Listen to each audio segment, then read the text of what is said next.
I feel good, you look great, I like you, I can't wait. A first time, a first date, you're so fine, I'm so late. You sip wine. Halo semua, salam sejahtera Malaysia. Selamat datang ke channel Fels Lifestyle. Terima kasih kerana terus setia dan bersama di dalam channel ini.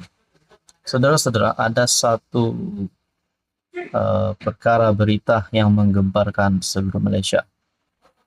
Sultan Nazrin, dalam satu artikel daripada Malaysia Kini, bendung segera isu agama, kaum ancam perpaduan. Di Malaysia ini, pernahkah Anda mendengar berkaitan dengan satu kenyataan ataupun satu ayat yang berbunyi parti tunggang agama, menggunakan agama sebagai kekuatan parti, ataupun menunggang agama ataupun menggunakan agama di dalam konteks yang tidak benar. Nah, saudara-saudara, pendek kata, parti tunggang agama.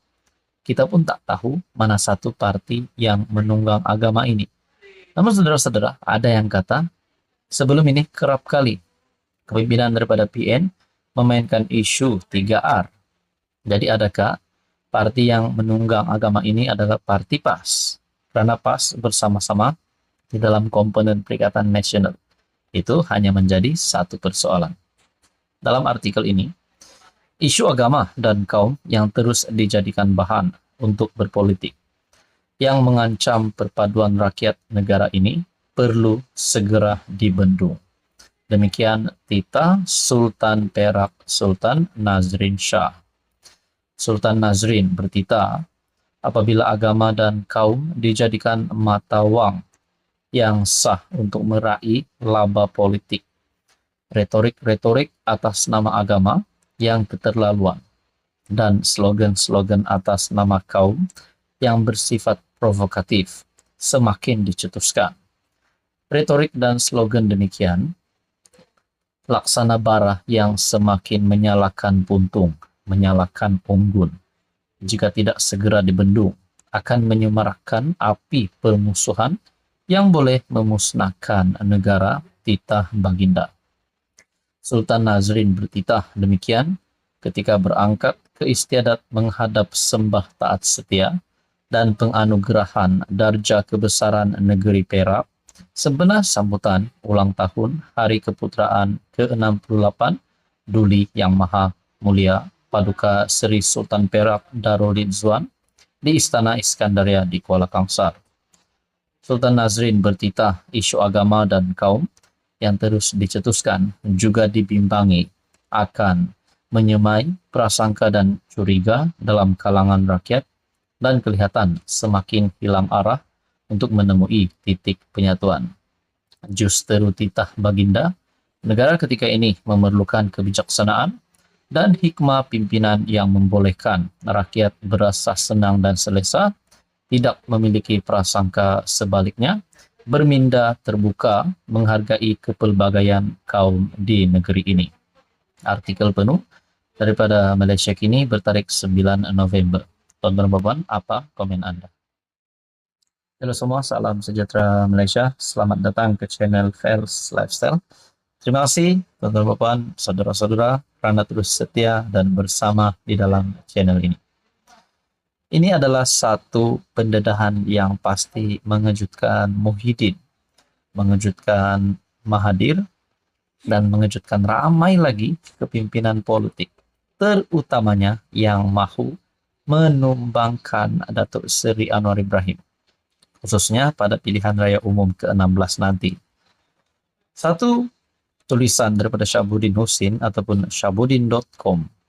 Bolehkah dibayangkan ketika Anwar jadi Perdana Menteri selepas pilihan raya umum ke-16? Tapi ketika itu Rafizi adalah Presiden PKR.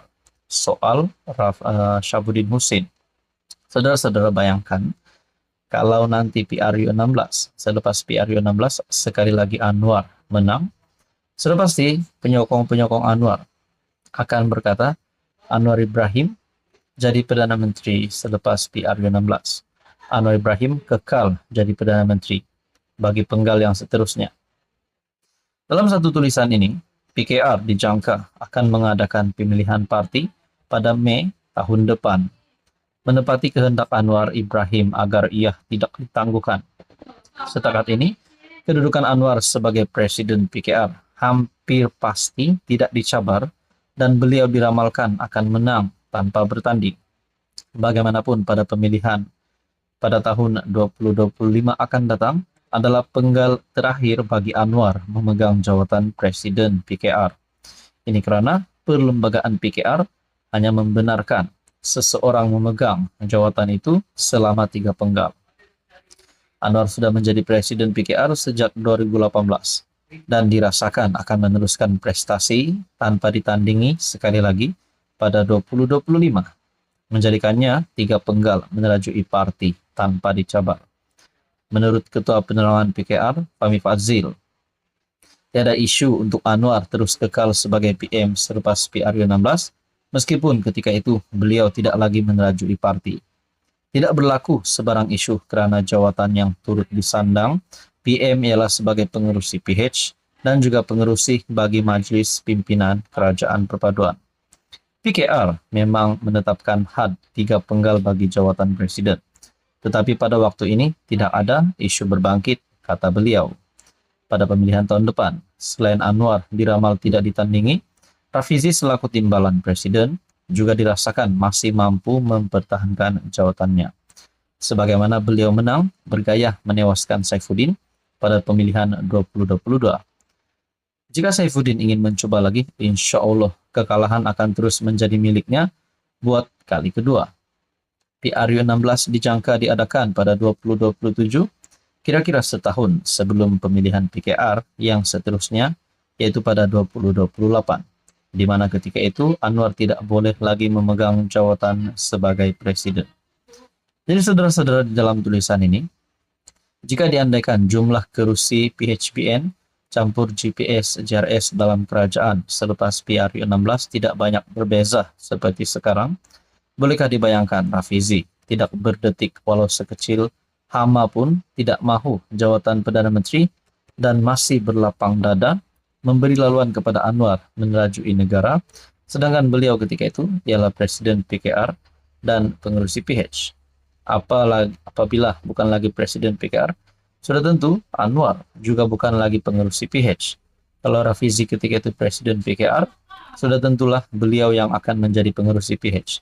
Jadi saudara-saudara, adakah Rafizi mempunyai harapan yang cerah untuk menjadi Perdana Menteri sekiranya PH menerajui Kerajaan Perpaduan pada kemenangan selepas PRU16 nanti? Nah saudara-saudara, ataupun mungkin Rafizi tidak mahu kalah dengan Anwar lalu keluar daripada parti. Semua itu boleh berlaku. Tapi persoalannya apa relevannya? Apa komen Anda?